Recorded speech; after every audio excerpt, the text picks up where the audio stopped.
سعودی عرب کے ایک سابق انٹیلیجنس اہلکار سعد الجبری نے الزام عائد کیا ہے کہ سعودی عہد شہزادہ محمد سلیمان نے 2014 میں اس وقت کے سعودی فرمانروا شاہ عبداللہ کو قتل کروانے کی بات کی تھی۔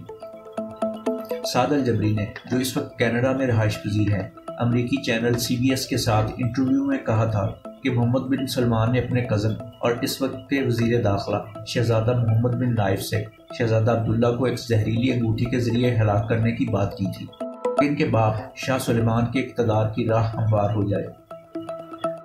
سعودی عرب نے سعد الجبری کے الزامات کو جھوٹ کا پلندہ قرار دیتے ہوئے کہا ہے کہ وہ ماضی میں بھی ایسے من گھڑت الزامات لگاتے رہے ہیں اور ان کی کوئی ساکھ نہیں۔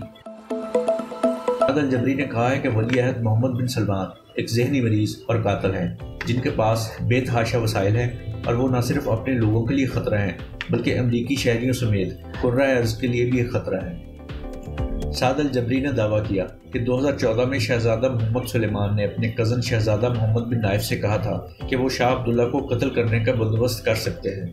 اس سابق انٹیلیجنس اہلکار کے مطابق محمد بن سلمان نے شہزادہ نائف کو کہا تھا، میں شاہ عبداللہ کو قتل کرنا چاہتا ہوں، میں روس سے ایک انگوٹھی حاصل کروں گا اور پھر میرا شاہ عبداللہ سے ایک بار ہاتھ ملانا ہی کافی ہوگا۔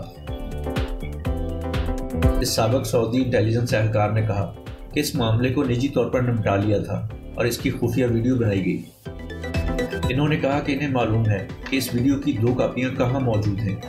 شاہ عبداللہ کا 2015 میں 90 برس کی عمر میں انتقال ہوا تھا، جس کے بعد ان کے سوتیلے بھائی سلیمان کو سعودی عرب کا بادشاہ بنایا گیا، جنہوں نے اپنے بھتیجے محمد بن نائف کو ولی عہد مقرر کیا تھا۔ 2017 میں محمد بن نائف کی جگہ شہزادہ محمد بن سلمان کو ولی عہد مقرر کیا گیا۔ شہزادہ محمد نائف سے وزارت داخلہ کا قلمدان بھی لے لیا گیا اور اطلاعات کے مطابق انہیں کچھ عرصہ گھر میں نظر بند رکھا گیا تھا۔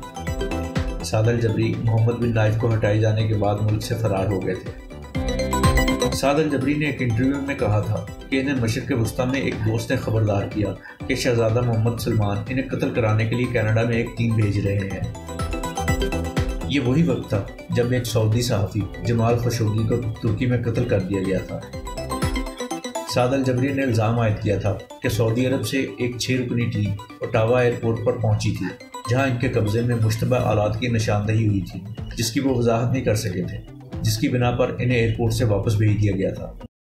And the warning I received, don't be in proximity of any Saudi mission in Canada. Don't go to the consulate. Don't go to the embassy. Said why? Said they dismembered the guy. They kill him. You are in the top of the list.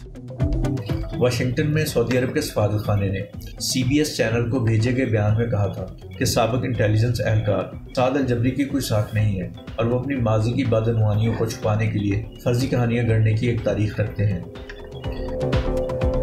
سعودی عرب نے کہا کہ سعد الجبری نے اربوں dollar کی بدعنوانی کی ہے، جس کی وجہ سے وہ ملک سے باہر اپنے خاندان کے ہمراہ ایک شاہانہ زندگی گزار رہے ہیں۔ کئی سعودی کمپنیوں نے سعد الجبری کے خلاف کینیڈا میں بدعنوانی کے مقدمات دائر کر رکھے ہیں۔ کینیڈا کی ایک عدالت نے سعد الجبری کے اثاثے منجمد کر کے حکم میں لکھا تھا کہ ان کی بدعنوانی کے بے تحاشا ثبوت موجود ہیں۔ سعد اپنے خلاف بدعنوانی کے الزامات کی تردید کرتے ہیں۔ ان کا موقف ہے کہ ان کے امپلائر نے ان کی کارکردگی پر انہیں بہت سخاوت کے ساتھ نوازا تھا۔ مارچ 2020 میں سعودی حکام نے سعد الجبری کے بیٹے عمر الجبری اور بیٹی سارہ کو حراست میں لے لیا تھا۔ انسانی حقوق کے گروپوں نے اس گرفتاری کو سعد الجبری کو واپس سعودی عرب آنے پر مجبور کرنے کی کوشش قرار دیا تھا۔ سعد الجبری نے سعودی ولی عہد کے خلاف مقدمات دائر کر رکھے ہیں۔ نومبر میں سعودی عرب کی ایک عدالت نے سعد الجبری کے بیٹے اور بیٹی کو منی لانڈرنگ کرنے اور ملک سے فرار ہونے کی کوشش کرنے کے جرم میں 6.5 برس قید کی سزا سنائی ہے۔ سعودی عرب کی ایک اپیل کورٹ نے سعد الجبری کے بچوں کی غیر موجودگی میں انہیں دی گئی سزا کو بحال رکھنے کا حکم جاری کیا ہے۔